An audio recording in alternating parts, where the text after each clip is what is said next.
Hello, YouTube. What I'm going to tell you is it's a rather complicated story about unusual discoveries. You see, an ancient burial site of the so-called Longheads, humanoids with elongated skulls, was discovered in the Omsk region, Siberia, Russian Federation. Representatives of the ancient race who possessed elongated skulls and a large brain volume lived not only in South America, but also on the territory of modern Russia. And that is what this discovery established. Well, according to some researchers, the official science doesn't like such finds because they destroy the built-up picture of official history.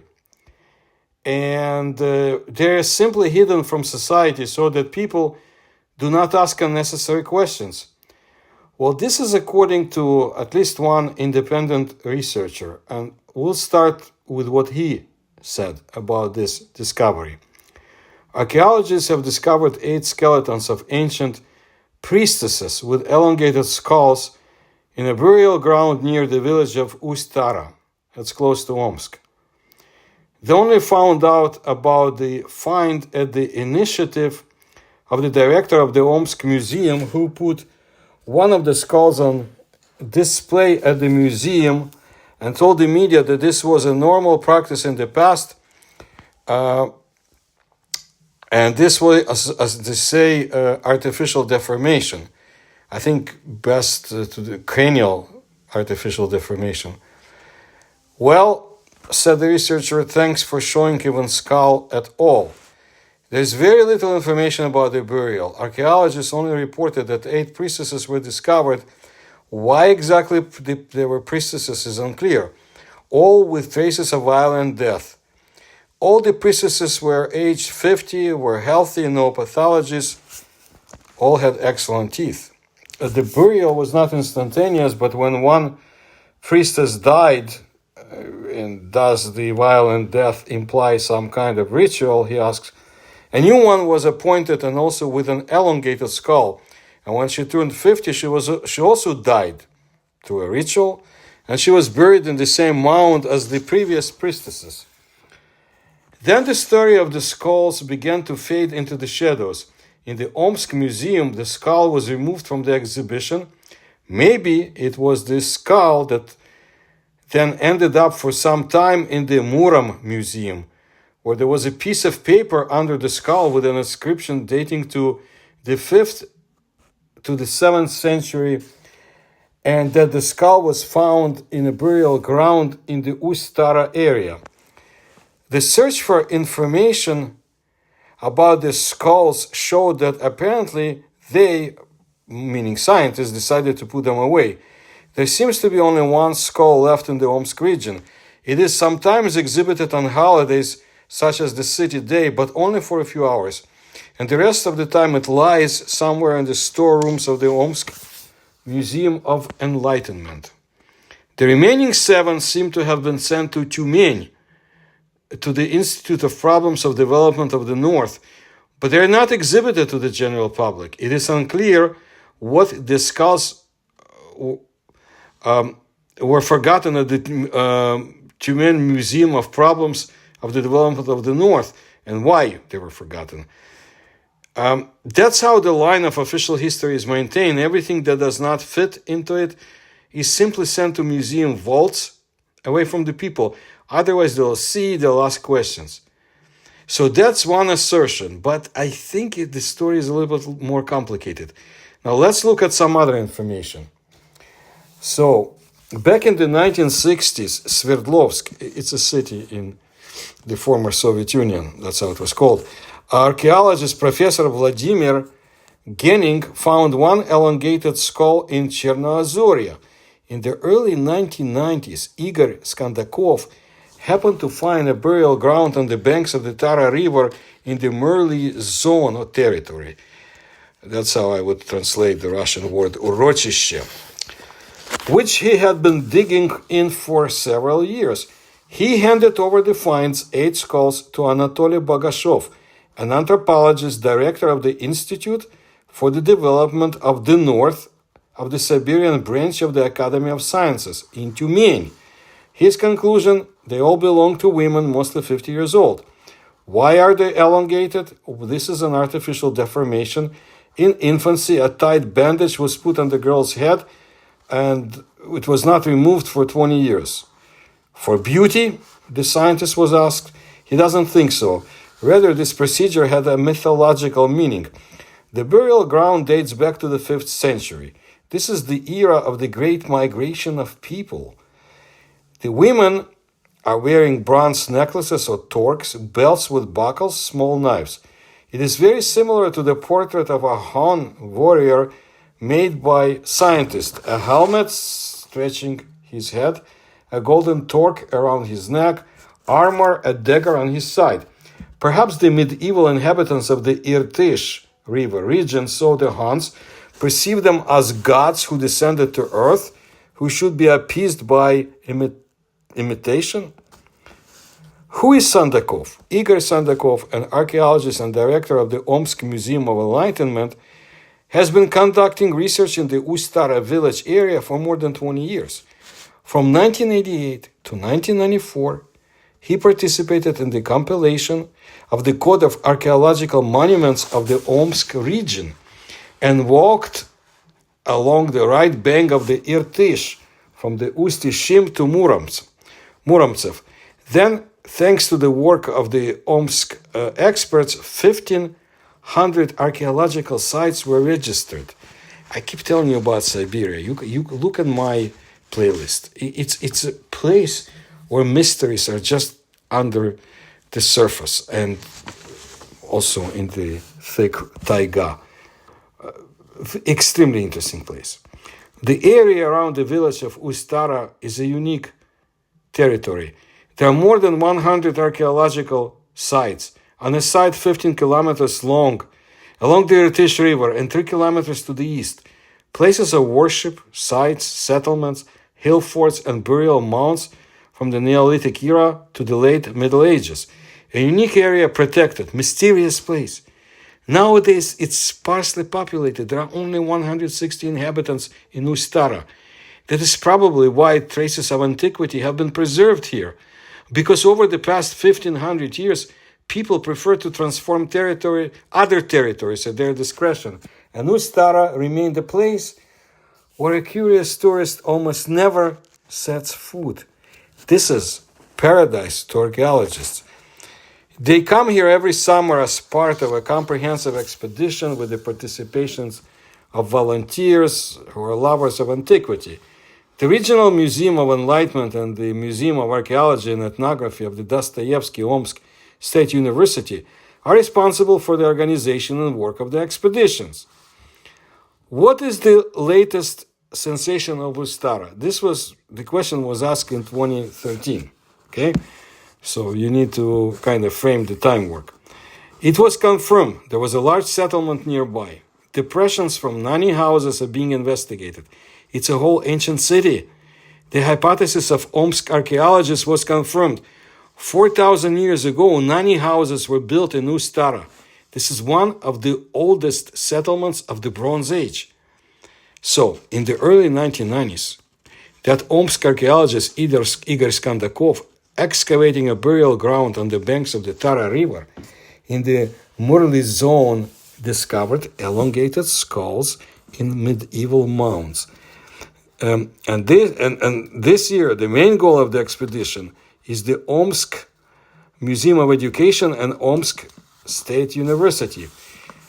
And they began to search for the traces left by the so-called eggheads of the Ust-Tara land. Ancient settlements were usually built on pointed capes or at least on the edge of a high terrace, so that defending themselves from the enemy, it was easier to enclose their settlement with a palisade. Therefore, the settlement 2 kilometers from Ust-Tara, which archaeologists explored in 2013, looked very strange. A circle about 200 meters in diameter, in the middle of the forest, a shallow moat and rampart. Behind them, rows of small depressions with dwellings. From the side of the wall facing into the depths of the forest, traces of an ancient bastion could be discerned. So that's where they lived, Skandakov said then, examining the fragments of the found pot. He found exactly the same vessel with a similar pattern in the graves of the Longheads. It was he who remembered the burial ground in Ustara 7, as it was called, in Murli. Then they decided to once again inspect the Murlinsky archaeological sites in the thicket of the forest and find something similar. And they found it very close to the burial place. And the same around Hillfort. The excavation was done that summer. As the excavations showed, the site also belonged to the Eggheads. They lived for 5-6 people in rather large semi-earthen houses. The excavated dwelling measured 8 by 8 meters. Moreover, the absence of finds on the street, so to say, and the distance from the reservoir indicate that the inhabitants of the settlement came there only in winter. He wonders where from they arrived. Isn't it from outer space? The mound is like a mound. There is a small depression on top, as if from a predatory excavation. The archaeologists dug through mountains of earth. They didn't find a single bone. It is only clear that a hot bonfire once burned over the filled-in pit. The lack of finds give rise to the most incredible assumptions. Why is there so much burnt soil here? A meteorite?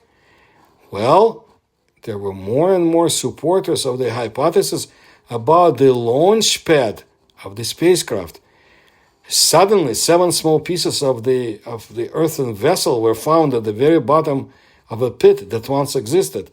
Not a lot, but they made it possible to date this object, this site, the 4 to 5 centuries common era, just at the time the Eggheads lived there. But scientists can say for sure what it was yet. The assumption of a completely decomposed grave raises many questions. Strange burials are quite common. According to the head of the Museum of Archaeology and Ethnography of the Omsk State University, Valery Mikhailov, this is how they buried tribesmen who were somehow different from the rest. Sometimes chopped up remains are found. This was done so that the buried person would no longer rise and cause any trouble. Sometimes he lies face down, probably so that the soul of such a harmful person does not go to heaven but to the underworld. Shamans who communicated with spirits and possessed special energy generally tried not to bury them in the general cemetery, but to bury them out of harm's way somewhere across the river. Historians tend to believe that this cenotaph is an empty grave like those that are found in modern times along the highways at the site of someone's accidents. If a warrior died in a foreign land or a hunter disappeared in the taiga, wanting to expunge him from the tribe, according to ancient beliefs, they performed some kind of funeral ritual. Sometimes a doll was put in the grave, clothed, stuffed with grass, and a handful of fragments of broken dishes could be brought from the deceased's home. After that, the man was considered dead. If he suddenly returned, he was mistaken for a goblin or someone else, but not for his fellow tribesmen. Archaeologists could not ignore the famous burial mound Ust Tara number 7. All the owners of elongated skulls found there belonged to the fair sex. Where then did the male half of the tribe find their last refuge? Across the river or in the depths of the forest? In a funeral pyre or in the trees? According to one hypothesis, they could lie between the excavated mounds.